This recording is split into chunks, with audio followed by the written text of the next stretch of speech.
네, 미국의 44대 대통령 선거의 결과는 많은 세계의 사람들에게 놀라움과 또한 한편으로 감동을 주었습니다.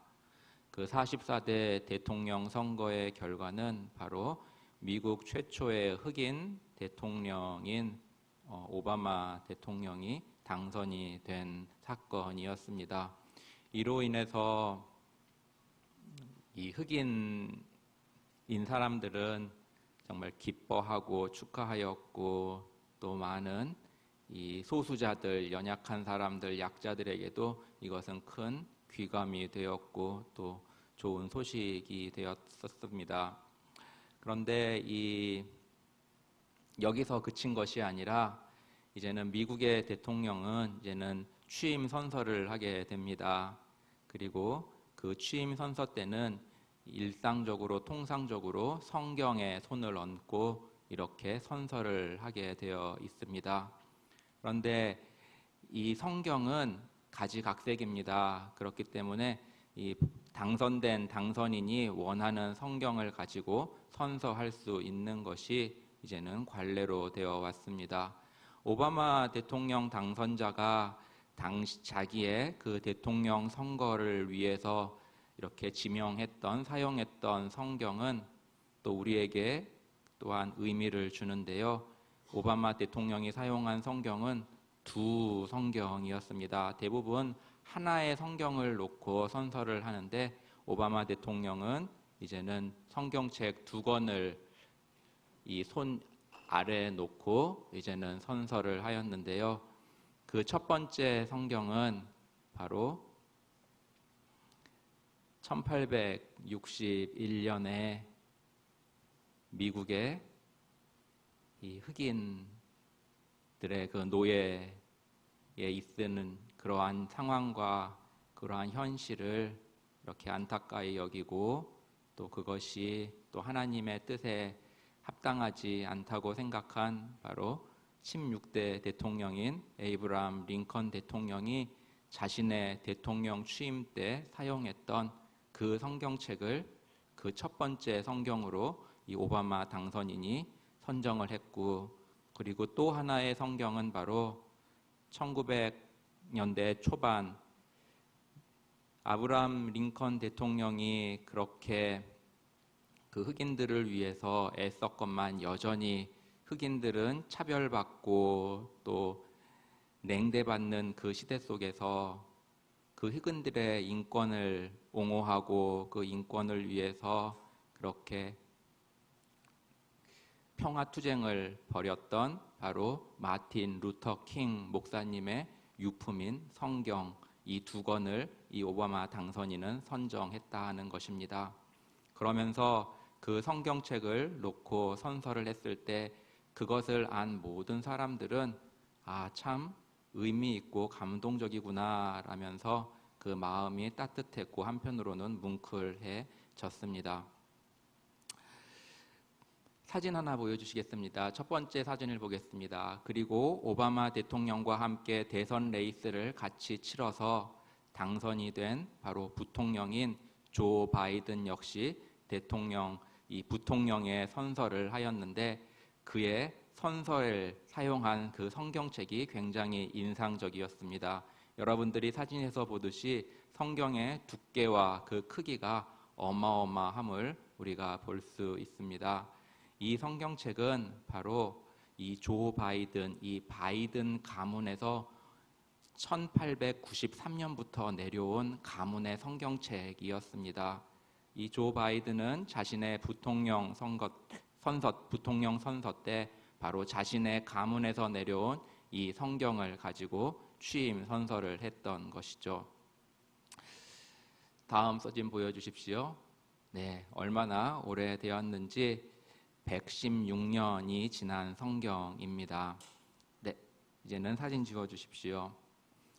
네, 여러분들 116년 전에 그 조 바이든의 가문의 그 바이든 가문의 선조가 그 성경을 구입하고 그리고 그 성경을 읽고 그리고 그 성경을 가문의 유산으로 남겨줄 때 아마 그 당사자는 자신의 후손 중에서 부통령이라든지 정말 훌륭한 인물이 나올 것을 예상하고 남겨주었을까요? 잘 모르겠습니다. 그러진 않았을 것입니다. 아마 신앙의 유산이 제일 위대한 유산이고 선물이기에 그 바이든 가문에 저 성경을 구입했던 그 부모님은 그것을 자녀들에게 물려주며 너희들이 신앙으로 굳게 서는 길만이 하나님께 복받는 길이며 그것이 올바른 길이다라며 이 성경을 물려주었을 것이라 생각합니다. 그리고 그 성경은 대대로 이어져 내려왔다는 것이 또한 놀랍습니다. 그 가문에 정말 믿음의 사람들이 그것을 받고 그 유산을, 그 아름다운 전통을 물려받아 또 자신의 자녀들에게, 후손들에게 대대로 물려주어서 이제는 역사의 길이 남을 조 바이든이라는 부통령이 그 성경을 모든 사람들 보는 앞에서 그 성경에 손을 얹고 그렇게 선서를 하였다라는 것이죠. 여러분들 어떻습니까? 지금도 늦지 않았습니다. 지금 성경 구입하셔서 하나 만들어 놓고 물려주는 것, 이것도 나쁘지 않을 것이고, 또 혹시 부모님으로부터 물려받은 성경이 있다면 그 성경을 또 간직하면서 너희들에게, 자녀들에게, 후손들에게 정말 신앙만이 정말 너희들에게 남겨줄 수 있는 가장 소중한 재산이구나 라면서 믿음을 남겨주는 그러한 멋진 이 믿음의 가문의 조상이 될 수 있는 것입니다. 그럴 때 혹시 압니까? 정말 100여 년이 지나고 오랜 세월이 지났을 때 비록 여러분들은 볼 수는 없겠지만 여러분들의 자손들 중에서 정말 믿음의 위대한 인물들이 나와서 이 나라를 빛내고 또 하나님의 영광을 빛내는 그러한 인물들이 나올지 혹여합니까? 그렇기 때문에 우리는 지금을 바라보는 것이 아니라 멀리를 바라보는 것이고, 그럴 때 또한 하나님께서는 그 마음을 보시고 중심을 보시고 믿음의 후손들을 잘 되게 하시는 복도 덤으로 주시는 것이라 믿습니다. 오늘 말씀의 제목은 모퉁이의 머릿돌입니다. 모퉁이의 머릿돌이라 함은 바로 예수 그리스도를 말합니다. 오늘 시편 118편 우리 읽은 본문 중에서 22절과 23절을 같이 읽어보겠습니다. 건축자의 버린 돌이 짐 모퉁이의 머릿돌이 되었나니 이는 여호와의 행하신 것이요 우리 눈에 기이한 바로다. 아멘. 여기서 건축자라고 우리말 성경에는 되어 있지만 영어 성경과 원문에 보면 건축자들이라는 복수형입니다. 즉 건축자들이 버린 돌이다라는 것입니다. 이 시편 기자가 이 시를 쓴 것을 예수님께서는 이 성경을 인용하셨는데요. 바로 마태복음 12장에 인용하셨습니다. 우리 그 구절을 한번 같이 읽어보도록 하겠습니다. 마태복음 21장 42절로 43절입니다. 함께 읽겠습니다. 예수께서 가라사대 너희가 성경에 건축자들의 버린 돌이 모퉁이의 머릿돌이 되었나니 이것은 주로 말미암아 된 것이요 우리 눈에 기이하도다 함을 읽어본 일이 없느냐. 다음 그러므로 내가 너희에게 이르노니 하나님의 나라를 너희는 빼앗기고 그 나라의 열매 맺는 백성이 받으리라. 아멘. 이 말씀은 예수님께서 친히 이 시편 118편 22절로 23절을 인용한 말입니다. 그런데 이 말씀을 인용한 배경이 바로 예수님께서 비유로 든 이야기 후에 이 말씀을 하신 것인데요. 그 비유는 바로 악한 농부들의 이야기입니다. 이 악한 농부들의 비유는 마태복음, 마가복음 그리고 누가복음에 모두 기록된 말씀으로서 그 모두에 기록된 것으로 미루어 볼 때 그 비유가 중요하다라는 것을 우리가 알 수 있습니다. 이 악한 소작농 비유는 다름 아니라 이 농부 주인이 이 포도원을 일구고 그리고 그 일군 포도원을 농부들에게 세를 주고 그리고 그 세를 준 농부들이 이제는 거기서 이제는 경작을 하고 있습니다. 그리고 시간이 되어서 이제는 그 주인이 거기서 난 소출을 얻기 위해서 하인들을 보냅니다. 그런데 이 농부들이 모의를 하고 작당을 하여 하인들을 죽이고 때리고 그렇게 하여서 아무것도 내놓지 않고 있을 때 마지막으로 주인이 바로 자신의 아들을 보냅니다. 그럴 때 이 농부들이 모의하기를 저 사람이 상속자이다. 그러니 저 상속자를 우리가 없애버리면 이것이 우리의 소유가 될 것이다 라고 하며 그 주인의 아들을 이렇게 살해하는 그러한 이야기입니다. 그리고 나서 하시는 말씀이 바로 이 예수님께서 시편 118편의 오늘 본문을 인용한 건축자들의 버린 돌이 모퉁이의 머릿돌이 되었다라고 한 것입니다. 그리고 이것을 베드로 사도는 이 사도행전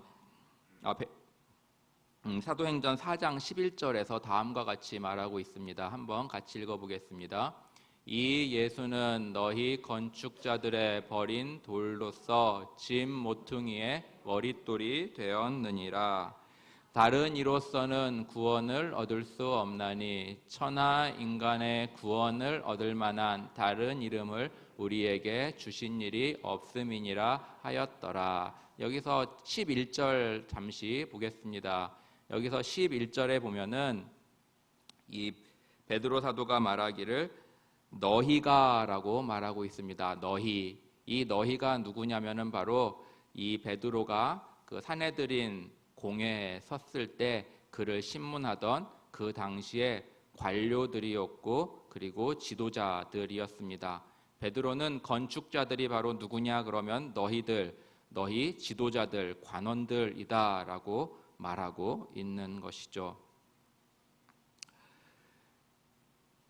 이 베드로의 지적은 바로 예수님을 죽인 장본인들이 바로 너희 유대의 관원들이고 지도자들이다 라고 하고 있습니다. 그런데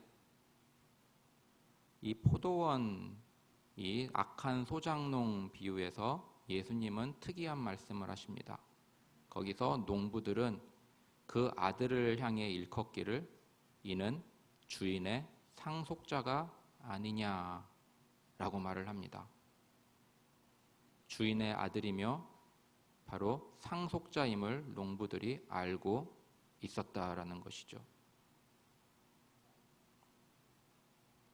유대의 관원들, 그들 역시도 예수님에 대해서 그들은 어느 정도 인지하고 있었습니다. 왜냐하면 그들이 살아오면서 이때껏 죽은 자가 살아나고 병자가 고침받고 전혀 세상에 그 당시에 의술로도 고칠 수 없는 사람들이 고침을 받고 귀신들이 쫓아나가고 그러한 것들은 그들의 일평생 살아오면서 듣도 보도 못한 기적들이었습니다. 그런 것들을 듣고 그런 것들을 보았을 때 이성이 제대로 들어있는 사람이라면 혹시 정말 예수 그리스도가 그가 아닐까라는 생각쯤은 해볼 수 있었을 것입니다. 그리고 그가 하는 말이 바리새인들이나 그 당시의 율법학자와는 같지 않고 권위가 있었습니다. 그건 역시도 그들 모두 직감했고 알아차렸을 것입니다. 그런데 그들은 어떻게 하였습니까? 바로 예수 그리스도를 십자가에 못 박았습니다. 즉 그들은 그러한 증거들과 그러한 모든 정황들이 분명하게 보였음에도 불구하고 그들은 그것을 무시하고 그리고 자신들에게 맞지 않는다는 이유로 예수 그리스도를 처형, 제거해 버렸다라는 것입니다. 자신들의 기준에 맞지 않고 자신들의 생각에 맞지 않는다고 하여 예수 그리스도를 십자가에 못 박았던 것입니다. 그런데 이러한 일은 비단 그때만 있는 것이 아닙니다. 오늘날도 마찬가지라는 것입니다. 우리들 모두는 각자의 기준이 있습니다. 그 기준을 가지고 사람들을 평가합니다. 그리고 자신의 기준에 합당하지 않았을 경우에는 수근수근하고 비판하고 비난하며 급기야는 대적하는 자리에 서기까지 한다라는 것입니다. 그런데 예수님 이전에도 그랬습니다. 바로 모세를 대적했던 고라, 다단, 아비람이 있었습니다. 그들은 이스라엘 회중에서 명망 있는 사람들이었고 식자였으며 지혜자였고 많은 사람들의 존경을 받는 사람들이었습니다. 그런데 그들은 자신들의 기준에 부합하지 못한 모세를 대적하고 그리고 모세를 비난했다라는 것입니다.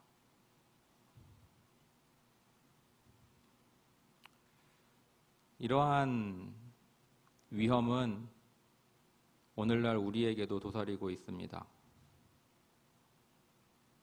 사실 모세는 이집트의 뛰어난 지식과 학문을 모두 배우고 습득했던 사람이었습니다. 그러한 모세임에도 불구하고 고라, 다단, 아비람은 그들의 기준에 맞지 않은, 그들의 잣대에 맞지 않는 모자르는 그러한 모세를 비난하고 대적했다라는 것입니다. 그럴 때 하나님께서는 모세의 편을 들어주셨다라는 거예요. 우리에게도 기독교 공동체 안에서도 이러한 일들은 있었습니다. 바울을 못마땅해 했던 사람들, 그리하여 바울을 대적했던 사람들이 있었고, 그리고 또 기독교 역사 속에, 교회 역사 속에 이 수많은 사람들이 또 지도자들을 대적하고 했다라는 것입니다. 이것이 바로 악한 소장농들의 뒤를 밟는 일입니다. 고라와 다단과 아비람의 뒤를 밟는 일입니다. 그러한 악한 일에 자칫 우리도 따라갈 수 있음을 우리는 늘 조심해야 한다는 것입니다. 그들은 주인의 아들을 상속인으로 인정하였음에도 불구하고 그들의 욕심으로 그들의 배를 채우기 위해 주님을, 그 주인의 아들을 제거했습니다. 그리고 베드로가 그 말했던 그 사람들인 당시의 관원들은 또한 그들의 이권과 그들의 지위와 그들의 명예를 위해서 그들이 어쩌면 어느 정도 인지하고 그리고 인정할 수 있었던 예수 그리스도를 바로 십자가에 제거했다라는 것이죠.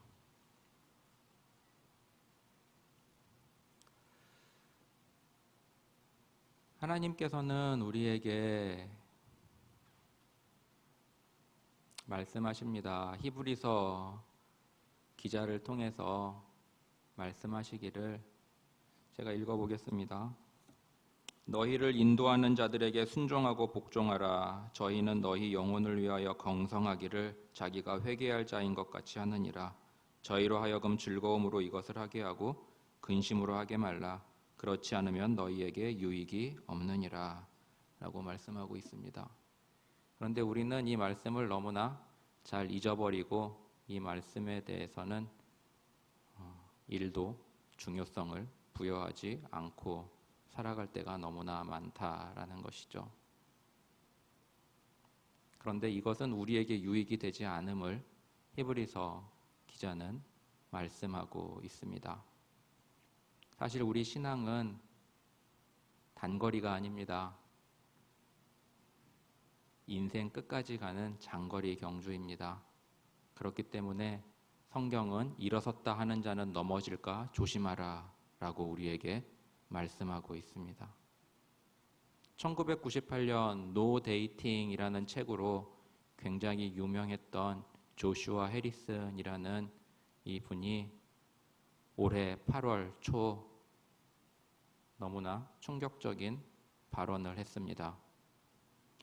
이 1998년에 노 데이팅이라는 이 책을 쓴 이 조슈아 해리슨은 그 당시에 젊은이에게 순결이 중요함을, 또 하나님 앞에서 살아감이 얼마나 중요함을 강조하면서 그들에게 하나님이 원하시는 그러한 삶을 살아야 한다고 그 책에서 주장하며 많은 젊은이들에게, 청년들에게 감동을 주었던 사람이었습니다. 그런데 그가 올해 8월 초 돌연 나는 더 이상 기독교인이 아니다라고 공식 석상에서 말을 했습니다. 참 놀라운 발언이었습니다. 그걸 보면서 우리는 무엇을 느낍니까? 그렇습니다. 끝날 때까지 끝난 것이 아니다라는 것입니다. 그러기에 빌립보서 2장에서 바울은 우리에게 두렵고 떨림으로 너희 구원을 이루어 가라라고 말하고 있는 것입니다. 우리는 우리의 믿음을 늘 점검하며 살아야 합니다. 그리고 우리가 하나님의 뜻에 합당하게 살고 있는지, 행하고 있는지 늘 조심해야 한다라는 것이죠. 지금 믿음이 좋아 보이는 사람도 정말 그가 은혜를 구하지 아니하고 자신이 중심에 서서 나아간다면 어쩌면 그는 그의 그 신앙의 여정을 올바로 마치지 못할 수도 있다라는 것입니다. 그렇기 때문에 우리는 항상 겸손하게 주님의 은혜를 구해야 합니다. 그리고 우리 주님이 우리에게 얼마나 소중한 분이심을 고백하며 우리 주님을 의지하며 살아가야 한다라는 것이죠. 건축자들의 버린 돌, 이 모퉁이의 머릿돌이 된 것은 바로 하나님의 기이한 일이라고 오늘 시편 기자는 말하고 있습니다. 구약을, 성경을 연구하였던 많은 사람들이 있었습니다. 율법학자들, 서기관들, 바리새인들 모두 성경을 연구했던 사람들입니다. 그런데 그들이 예수님이 태어났을 때 그들은 예수님의 탄생과는 먼 거리에 있었습니다. 그러니까는 주변 인물이었고 그들은 예수님의 태어남조차도 알지 못했었습니다. 예수님의 태어남을 본 사람들은 그 당시에 천하디천한 목동들이었습니다. 그것이 바로 하나님의 경이로움입니다. 세상 예수님의 부활 때도 보십시오. 예수님의 부활에 가장 먼저 목격자며 보증이 된 사람은 바로 7 귀신 들렸던 막달라 마리아였습니다. 오늘날 우리 세상이 유명하고 명망 있고 믿을 만한 사람의 보증을 중요시하는데 그 당시도 그렇지 않았겠습니까? 그런데 하나님은 그런 중요한 부활의 일에, 또 예수님의 탄생의 일에 있어서 증인과 목격자를 당시의 하층민, 소외당한 사람들을 세우셨다라는 것입니다. 이것이 바로 우리 주님의, 하나님의 경이로움입니다. 우리 역시도 마찬가지입니다. 우리가 섰다 했을 때 그것이 위험한 때입니다. 우리가 연약한 자들을 돌아보아주고 생각하는 것, 그것이 바로 우리에게 또한 주어진 의무이기도 합니다. 사실 이 하나님의 이러한 경이로움은 여러 곳에서 나타납니다. 바로 노아의 홍수 때가 그랬습니다. 그 당시에 사람들은 홍수로 이 세상이 심판되어진다라는 것을 생각조차, 상상조차도 할 수 없었습니다. 그것이 무엇인지도 알 수 없었습니다. 왜냐하면 그 당시에 사람들에게 있어서 비라는 것은 듣도 보도 하지 못했던 것이었습니다. 그런데 하나님께서는 그 사람들이 생각지도 못한, 상상하지도 못한 방법을 통해서 세상을 심판하셨습니다. 그리고 또 베드로 사도는 말합니다. 이 세상이 불과 불로 심판되어질 것으로 예비되었다고. 그래서 많은 사람들은 예상을 하죠. 그것이 핵무기일 것이다, 아니면 전쟁일 것이다. 그런데 이건 아무도 모릅니다. 왜? 하나님의 방법은 인간의 생각을 뛰어넘기 때문이죠. 그렇기 때문에 우리는 하나님의 말씀 앞에 겸손히 행하며, 그리고 주님의 말씀에 순종하며 나아가는 그러한 삶의 자세를 가져야 합니다. 그리고 또 하나님께서 그 건축자들이 버린, 쓸모없다고 버려버린 그 모퉁이 돌을 바로 가장 요긴한 버린 돌을 모퉁이의 머릿돌로 삼으신 그 하나님이심을 우리가 믿을진데, 우리 자신을 볼 때 우리가 연약하고 아무 볼품 없을지라도 하나님께 붙들림 바 된다면 우리 역시도 주님의 사역에 있어서 귀하게 쓰임받을 수 있다라는 것입니다.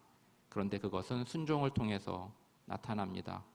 바로 세우신 교역자, 담임 목사님, 교구장들, 그런 분들에게 여러분들 말씀대로 해보십시오.